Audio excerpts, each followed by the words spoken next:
Hello दोस्तों, आप सभी लोग हमारे यूट्यूब चैनल एम के एस स्टडी वर्ल्ड में हार्दिक स्वागत है। जैसे कि फ्रेंड पिछले वीडियो में बात किए थे क्लास 10 के बारे में कि जो प्रकाश का परावर्तन होता है तथा परावर्तन कितने प्रकार का होता है तथा प्रतिबिंब क्या होता है। इस वीडियो में बात करेंगे दर्पण के बारे में कि दर्पण क्या होता है तथा दर्पण कितने प्रकार के होते हैं। ठीक ना, देखिए सबकी बारे में चर्चा करेंगे। सबसे पहले पता करेंगे दर्पण क्या होता है। दर्पण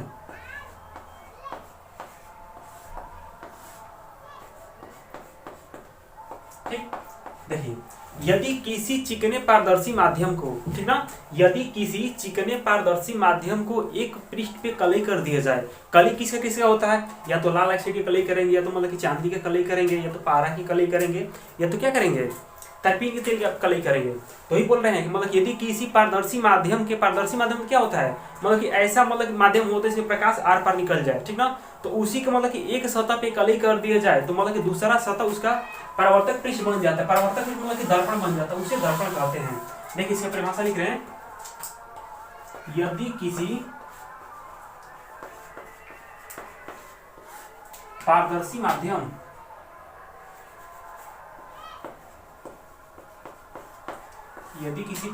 माध्यम के एक सतह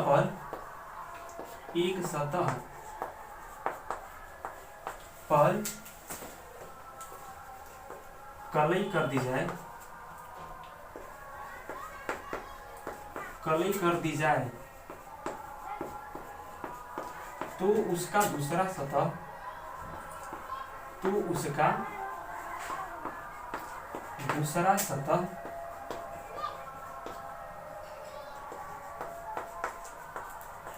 परावर्तक पृष्ठ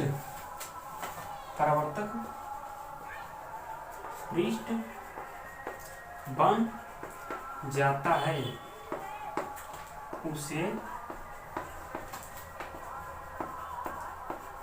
दर्पण कहते हैं। देखिए मान लीजिए हमारा क्या है, इसको समझिए कि कांच है हमारा, कांच यानी कि शीशा।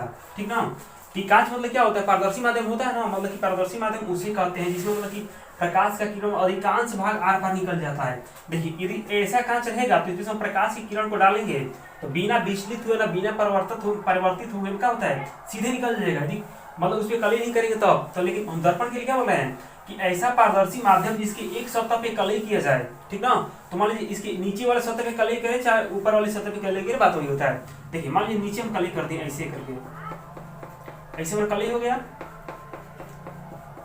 तो देखिए और प्रकाश की किरण मतलब कि ऐसे आएगी तो सीधे नहीं जाएगी, क्या हो जाएगा, मतलब कि प्रकाश की किरण ऐसी आएगी और टकरा कर ऐसे चली जाएगी। अब हमारा हो गया दर्पण। ठीक ना, ये कौन सी किरण है, आपतित किरण। ये कौन सा, परावर्तित किरण।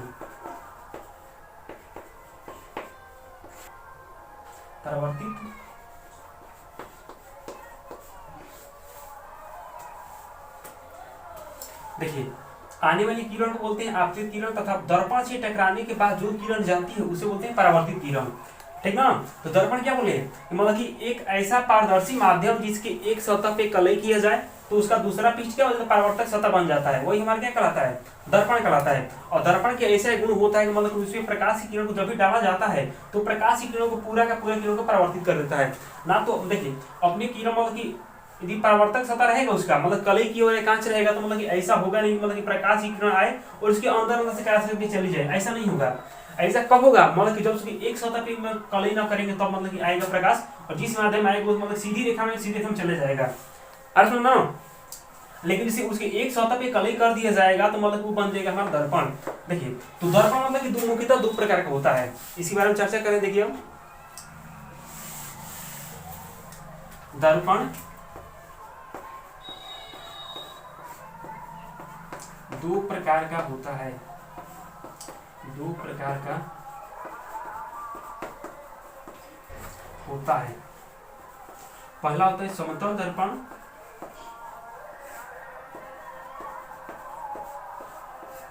दूसरा होता है गोलीय दर्पण।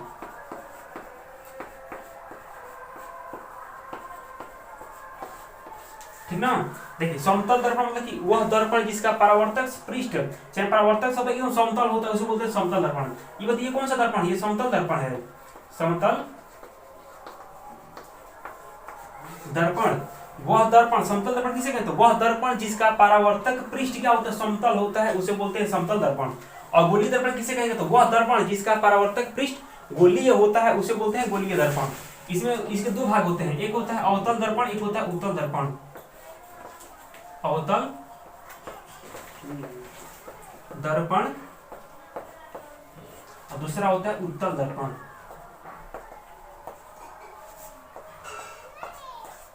देखिए समतल क्या बोलेंगे, तो वह दर्पण जिसका परावर्तक पृष्ठ समतल होता है उसे बोलते हैं समतल दर्पण। और गोलीय दर्पण, तो वह दर्पण जिसका परावर्तक पृष्ठ गोलीय होता है। अब ऐसे बनाएंगे इसको, देखिए ऐसे प्रकाश की किरण जाएगी और इसे टकरा के चली जाएगी। इसको मान लीजिए मिटा दीजिए, एक मिनट। देखिए तो इसके पीछे कले की है ना, तो अब इसके सामने वाला ये बन जाएगा हमारा परावर्तक पृष्ठ।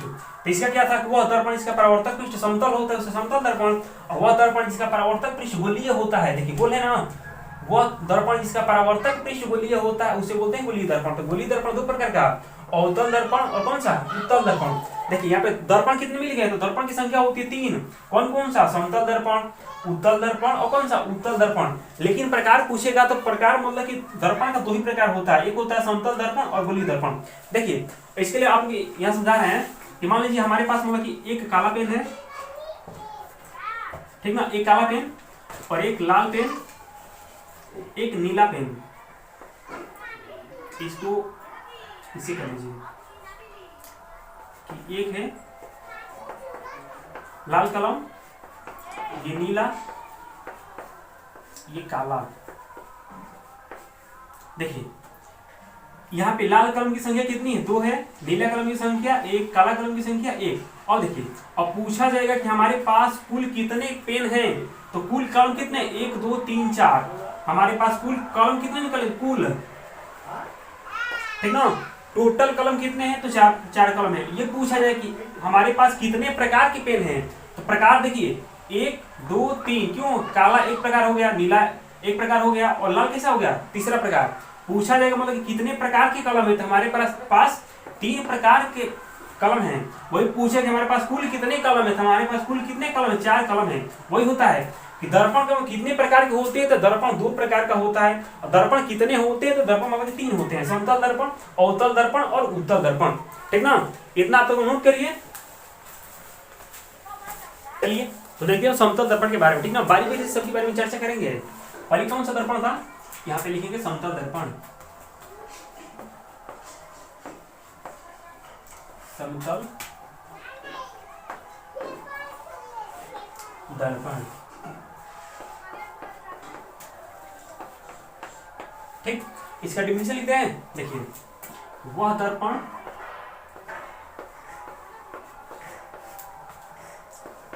जिसका परावर्तक पृष्ठ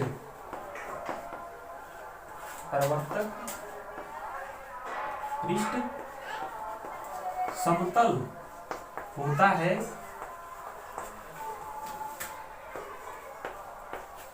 उसे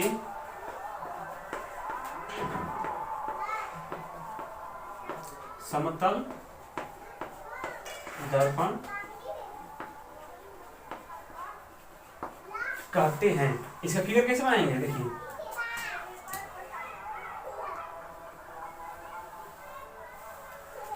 समतल है ना, यहाँ पे कली कर रहे हैं,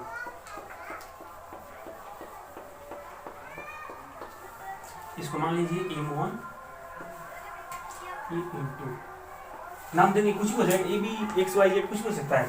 देखिए अब बताइए थोड़ा एक महत्वपूर्ण बिंदु देख ले, इसमें मान लीजिए कलई जो करते हैं तो कलई क्या क्या होता है, ये याद रखिएगा इसको, या तो लाल ऑक्साइड ये करेंगे, लाल ऑक्साइड, या दूसरा कौन सा हो जाएगा,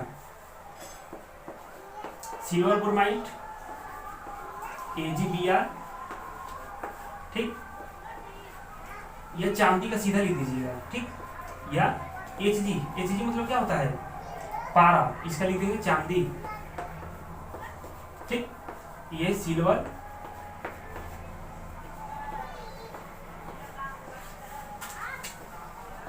ब्रोमाइड, ठीक, ये मेरा क्या है पारा। और क्या कर सकते हैं, तारपीन का तेल, तारपीन का तेल, ठीक ना। कोई भी दर्पण हो तो मतलब उसमें मतलब इतने ही प्रकार से मतलब धातुओं से या लिक्विड से मतलब कि कलई किया जाता है। और देखिए जो मतलब कि अच्छा क्वालिटी का दर्पण की बात किया जाएगा, मतलब कि जो बड़े बड़े होटलों में महंगे महंगे रेस्टोरेंट में मतलब लगाया जाता है इसको, तो उसके पीछे मतलब कि चांदी का कली की वो दर्पण लगा होता है, ठीक ना। और जो मतलब कि नॉर्मल क्वालिटी का होगा तो इसका तारपीन का तेल कर देंगे, या पारा का कर देंगे, या लाल ऑक्साइड कर देंगे, ठीक। और देखिए समतल पर क्या होता है, तो वह दर्पण जिसका परावर्तक पृष्ठ समतल होता है उसे समतल दर्पण कहते हैं। देखिए इसका परावर्तक पृष्ठ कौन सा है, ये नीचे वाला लिख देंगे, कलई किया भाग, कलई किया गया पृष्ठ, ठीक। और ये हमारा कौन सा है, परावर्तक पृष्ठ,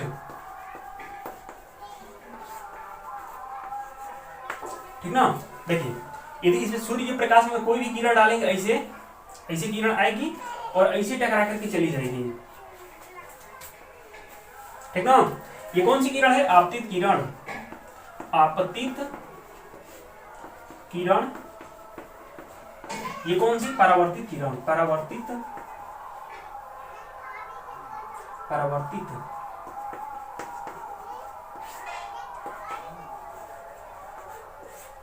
ठीक ना। ये हमारा हो गया समतल दर्पण। अब देखिए समतल दर्पण कैसा प्रतिबिंब बनता है, कैसी कैसी क्या होती है इसकी विशेषता। देखिए यहाँ नंबर क्या बता रहे हैं, एक नंबर। देखिए समतल दर्पण क्या होता है, मतलब कि जो घर में हम यूज करते हैं वही हमारा समतल दर्पण होता है, ठीक ना।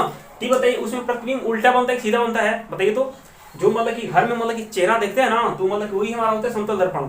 तो उसमें हमारा जो भी आकृति मतलब कि दिखाई देते हैं उसी को प्रतिबिंब बोलते हैं। तो प्रतिबिंब कैसे बनता है, देखिए वो प्रतिबिंब बनेगा तो आभासी बनता है, लेकिन क्या बनता है, उल्टा बनता है, सीधा, ठीक ना। उल्टा तो चलेगा, उसमें सीधा बनेगा। देखिए जो समतल दर्पण होगा, समतल दर्पण में,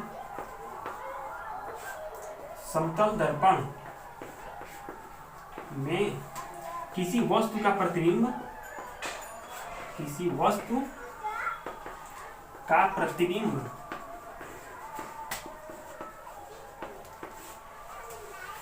आभासी तथा सीधा बनता है।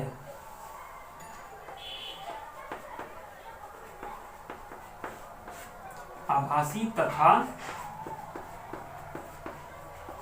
सीधा बनता है। देखिए आभासी मतलब क्या होता है, सीधा, ठीक ना। देखिए और दूसरा, समतल दर्पण में, समतल दर्पण में वस्तु का प्रतिबिंब वस्तु के बराबर बनता है। समतल दर्पण में वस्तु का प्रतिबिंब, वस्तु का प्रतिबिंब वस्तु के बराबर बनता है। और क्या लिख सकते हैं इसके बारे में, देखिए किसी व्यक्ति को अपना पूरा प्रतिबिंब यदि समतल दर्पण में देखना है, ध्यान सुनिएगा, यदि किसी व्यक्ति को अपना पूरा प्रतिबिंब समतल दर्पण में देखना है तो उस समतल दर्पण की मतलब की लंबाई कितनी होनी चाहिए, तो मतलब कि उसकी लंबाई उस व्यक्ति की लंबाई की आधी होनी चाहिए। क्या बोले, यदि किसी भी व्यक्ति को अपना प्रतिबिंब किसी समतल दर्पण में देखना, पूरी आकृति देखना है, तो उस व्यक्ति की जितनी लंबाई रहेगी उसकी लंबाई से आधी लंबाई का मतलब कि दर्पण रहेगा, तो उसका पूरा प्रतिबिंब मतलब कि दर्पण दिखाई देगा। लिख देना। देखिए यदि किसी व्यक्ति को, यदि किसी व्यक्ति को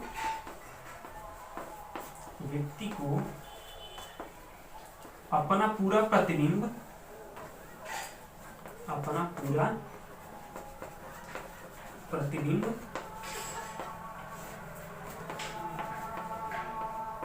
देखने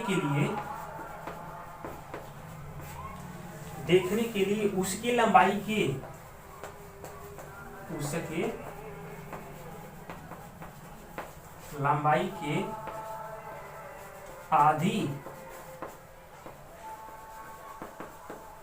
आधी लंबाई के, उसकी लंबाई के आधी लंबाई का दर्पण होना चाहिए, दर्पण होना चाहिए। ठीक ना। देखिए पहले जो समतल दर्पण में प्रतिबिंब बनता है किसी व्यक्ति का, चाहे किसी वस्तु का प्रतिबिंब बने चाहे आकृति बने, तो बनता है आभासी बनता है तथा सीधा बनता है। ठीक ना। अब देखिए अब बात आती है समतल दर्पण में वस्तु का प्रतिबिंब वस्तु के बराबर ही बनेगा। ठीक ना। अब देखिए मतलब कि समतल दर्पण प्रतिबिंब ही बनेगा तो मतलब व्यक्ति समतल दर्पण जितना दूरी पर स्थित रहेगा उतनी दूरी पर उसका बनेगा, उसका प्रतिबिंब बनेगा।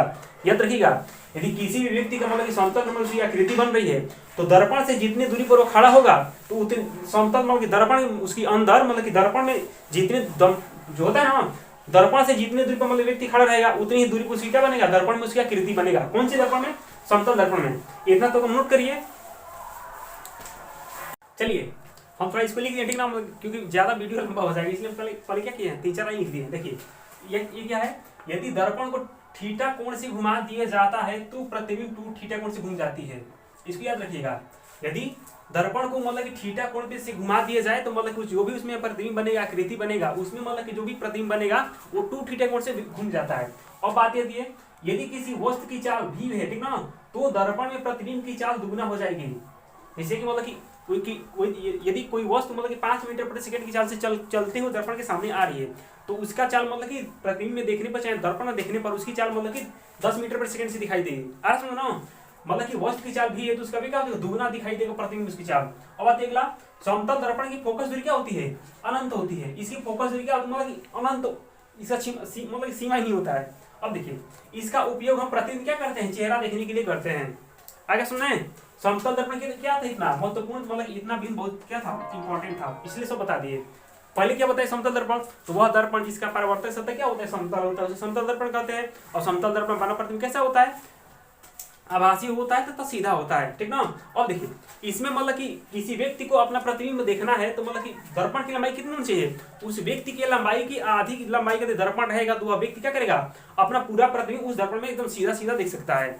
अब बात आती है कि मान लीजिए कोई वस्तु मतलब कि खड़ा है मतलब कि दर्पण के सामने, तो उसकी प्रतिबिंब जो बनेगा तो दर्पण जो दर्पण में बनेगा तो कितनी दूरी पर बनेगा, तो मतलब कि व्यक्ति जितनी दूरी पर मतलब कि दर्पण में खड़ा रहेगा, दर्पण के सामने खड़ा रहेगा उतनी ही दूरी पर क्या बना, उसका प्रतिबिंब बनेगा। आगे सुन रहे हैं। अब बात है वाला कि प्रतिबिंब मतलब कि उसको थीटा कोण से घुमा दिए तो जो भी प्रतिबिंब बनेगा, वस्तु को थीटा कोण से घुमाएंगे तो जो भी प्रतिबिंब बनेगा और थीटा कोण पे घूम जाएगा।